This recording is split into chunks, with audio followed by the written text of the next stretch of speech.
Begitu kira-kira jam 1 subuh, karena dari Makassar ke Palopo itu kurang lebih 8 sampai 10 jam.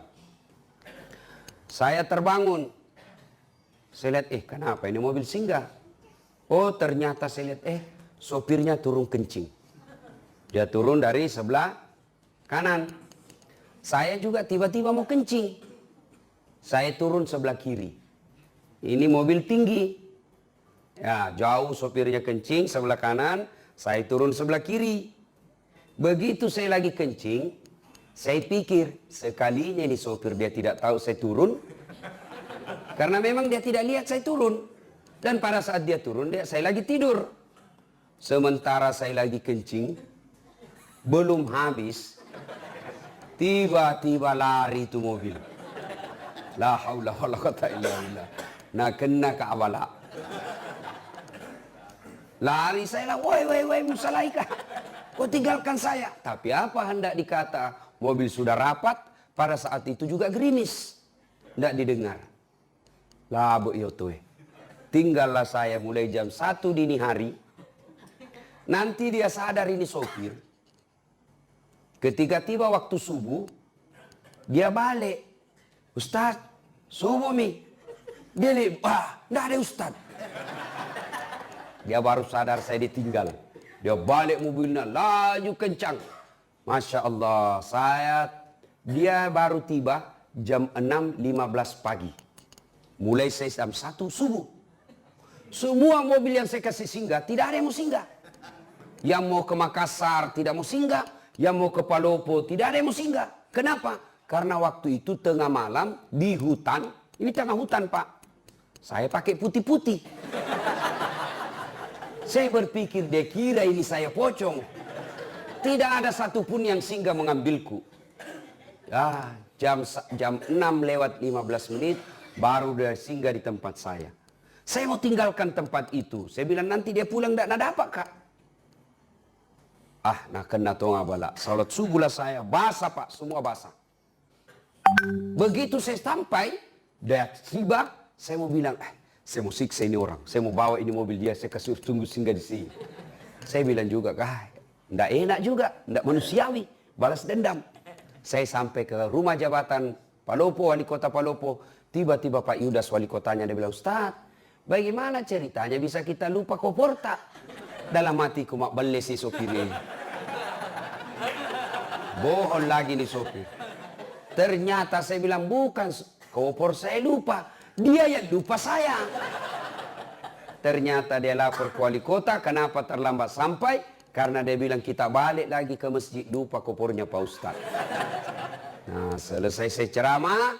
Baru dia pulang lagi. Pak Wali datang lagi dengan sopir yang sama. Saya bilang Pak Wali mohon maaf. Saya sudah maafkan itu sopirnya. Tapi tolong jangan lagi dia yang ngantar Kak.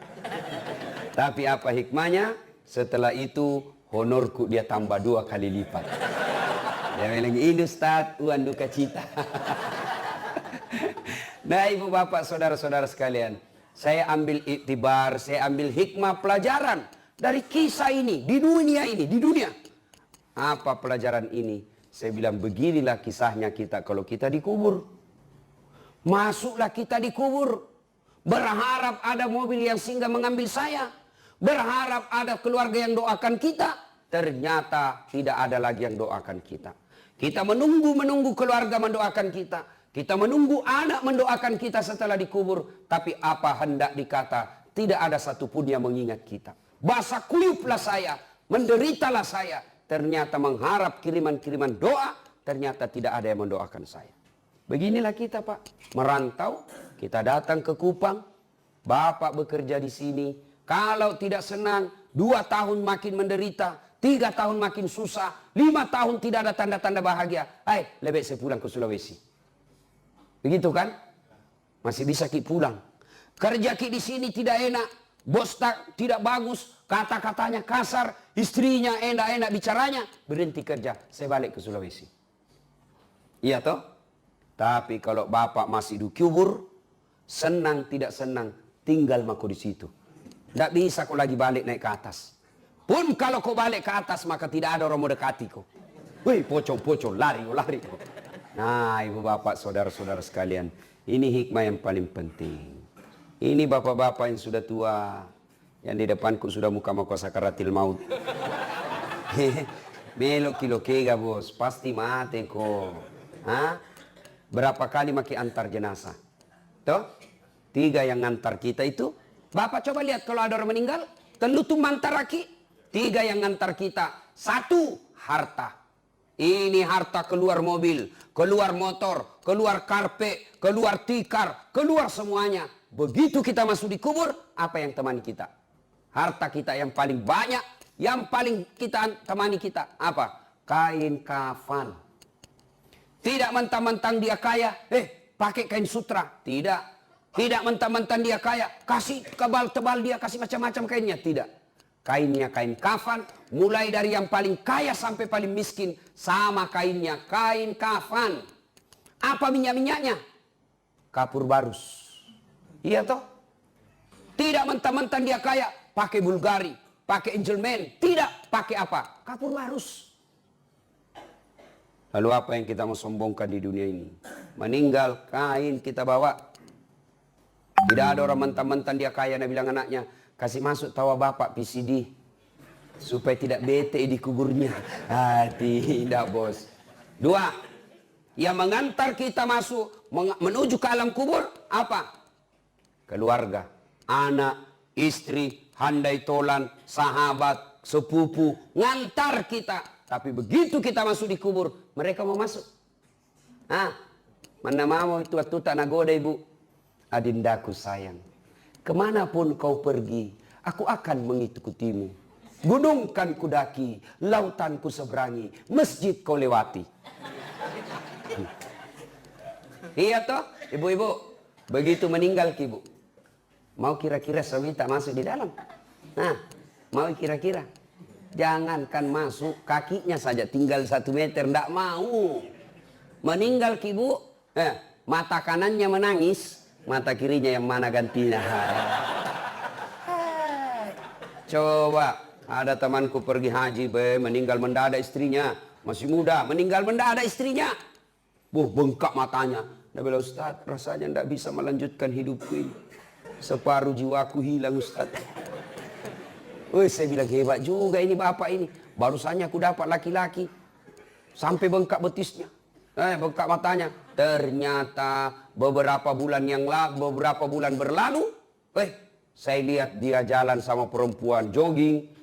Muda, putih, cantik. Saya tanya, Haji, siapa itu? Dia bilang, yang baru, Ustaz. Ayo. Yang ketiga, yang mengantar kita ke alam kubur, amal kebaikan. Inilah yang setia mengikuti kita, baik amal kejahatan maupun amal kebaikan. Kalau selama kita hidup, selalu banyak amal-amalnya, amal-amal ini yang menemani kita. Kalau kita tidak bagus amalnya, amal-amal ini yang menyiksa kita. Nah, ibu bapak, saudara-saudara sekalian, begitu bapak masuk ke kubur, seluruh pengantar sudah kembali. Bahkan Nabi jelaskan, langkah kaki orang terakhir yang mengantar jenazah masih didengar, datang malaikat. Maka yang pertama ditanya bukan puasa, yang pertama ditanya bukan haji, yang pertama ditanya bukan zakat, yang pertama ditanya sholat. Kembali, maka datanglah malaikat. Tanya, Marrabuka, siapa Tuhanmu? Langsung dia bilang ini orang, tunggu dulu, orang baru datang. Ini karena waktu hidup di dunia suka berdebat. Ini dia ini, biar malaikat mau juga nak debat. Ya. Siapa Tuhanmu? Marrabuka, ketuhanan yang Maha Esa. Langsung ditampelin. Ini bangsa Indonesia ini yang selalu bilang saya Pancasila, tapi tidak beres sembayangnya. Blender. Dia bilang, ya Allah, naik malaikat. Ada hambamu mati, saya tanya Marrabuka. Dia jawab ketuhanan yang Maha Esa. Itu bangsa Indonesia yang tidak beres sembayangnya. Ini kalau baik solatnya, datang malaikat. Orang bagus solatnya, 5 waktunya terpelihara, ada solatnya di masjid, datang ditanya, Marrabuka, siapa Tuhanmu? Solat berkata, mundur kau. Waktu kau hidup kau rajin pelihara solatmu, sekarang saya yang pelihara kamu. Kata solat, mundur kau, saya yang pelihara. Man rabbuka, siapa Tuhanmu? Salat kita menjawab, Allahu Akbar. Bila malaikat, tahu aja gonya. Barusan ku dapat. Man nabiyuka, siapa nabimu? Dia jawab lagi, asyhadu Allah ilaha illallah wa asyhadu anna Muhammadar Rasulullah. Malaikat mungkar tambah, tahu jagonya anak kakak SS ini. Akhirnya malaikat naik melapor kepada Allah. Ya Allah, ada hambamu mati, saya tanya, man rabbuka? Dia jawab, Allahu Akbar. Allah berfirman, oh itu orang baik solatnya. Tidurkan dia seperti nikmatnya tidur pengantin baru untuk menunggu hari kiamat. Kalau baik solat. Nah, ada orang juga cerita Pak, penjual gogos. Tahu juga gogos toh? Pulang tak siap, dia cerita tentang kematian, takut dia. Dia bilang sama istrinya, Bu, besok-besok kalau saya meninggal, jangan kau bungkus kain kafan. Nah, banyak pertanyaan bede. Jadi bagaimana Pak? Bungkus kak daun pisang. Supaya dikira kak gogos. Nggak ditanya-tanya, Mak. Oke, meninggal, dibungkus betul kain pisang. Begitu ditanam kembali sama pengantar, datang malaikat. Kenapa ada gogos ini? Kenapa ada gogos? Bakar! Nggak ditanya, langsung dibakar. Ibu bapak saudara-saudara sekalian.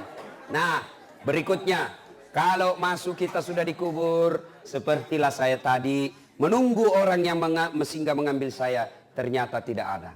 Nah, ketika kita masuk di dalam kubur, kata Nabi, 3 saja. Apabila anak cucu Adam sudah masuk ke alam kubur, tidak ada yang bisa menolongnya, kecuali 3. 1, apa itu? Anak yang soleh dan soleha. Ibu bapak meninggal, siapa doakan kita? Anak. Biar ada anak 7, biar anak-anak 9, tapi kalau tidak bagus agamanya, tidak doakan kita. Paling dia ke kubur sekali setahun. Kapan? Lebaran. Itu pun datang di selfie. Pegang batu nisannya, nasiram, baru nak bilang sama kakaknya, foto dulu samping. Baru update status, goodbye my father. Nah itu mi anak tak kalau terlalu pintar tidak ada agamanya. Ya, anak yang soleh dan soleha, yang doakan kita masuk di alam kubur. Allahumma ghafirli wali walidayya warhamhuma kama rabbayani shaghira. Kalau baik agamanya, kalau tidak baik agamanya, siapa nak suruh doa? Pak Doja. Baik kalau Pak Doja tahu bahasa Arab. Kalau tidak tahu bahasa Arab, setengah mati bilang amin. Dia pikir mamaknya nak doakan, padahal mamaknya Pak Joda jangan doakan. Apa nabi? Allahumma ghafirli, nabi bilang Pak Doja. Allahumma ghafirli, nabi bilang bapak amin. Wali walidayya amin. Warhamhuma kama rabbayani shaghira amin. Nak kira mamaknya didoakan, padahal mamaknya Pak Doja. Apa artinya itu tadi? Ya Allah ampuni dosaku. Nabi bilang ini bapak di belakang amin. Siapa ku? Dosanya Pak Doja. Wali walidayya, kedua orang tuaku. Nabi bilang lagi di bapak amin. Ibu bapaknya Pak Doja. Sudah dikasih pisang sama uang, disuruh doakan mamaknya ada doakan. Nah, bapak saudara-saudara sekalian. Jadi yang paling habis waktu. 2 menit lagi. Yang kedua, yang bisa menyelamatkan kita setelah anak yang soleh dan soleha, yang kedua adalah amal jariah. Amal jariah. Ya, amal jariah itu berupa apa? 1, pembangunan yang bermanfaat. Bangun masjid, bangun sekolah, bangun jembatan, tanah dijadikan jalanan umum, rumah dijadikan tahfiz Quran, rumah dijadikan rumah imam. Itu amal jariah. Amal jariah yang ketiga, setelah pembangunan, anak soleh, pembangunan, yang ketiga apa? Ilmu yang bermanfaat. Nih dengar ceramah saya, save, sebar, like and share. Jangan lupa kasih subscribe. Kalau bapak-bapak dapat ilmu, WhatsApp, broadcast, itu setan menggoda. Jangan ku sebar. Nanti dia bilang korang so alim. Itu setan. Sebarkan saja kebaikan. Kalau gambar-gambar porno, selama gambar porno itu yang kau edarkan beredar, selama itu kau dapat dosa meskipun engkau sudah di alam kubur. Termasuk ibu-ibu, bapak-bapak, saudara-saudara yang sebarkan foto-fotonya yang kelihatan auratnya, maka selama beredar itu fotomu yang kelihatan auratnya, selama itu kau dapat kiriman dosa. Ibu bapak, saudara-saudara sekalian, karena waktu yang terbatas saya harus ke bandara. Tidak mungkin tunggu kat pesawat, saya buka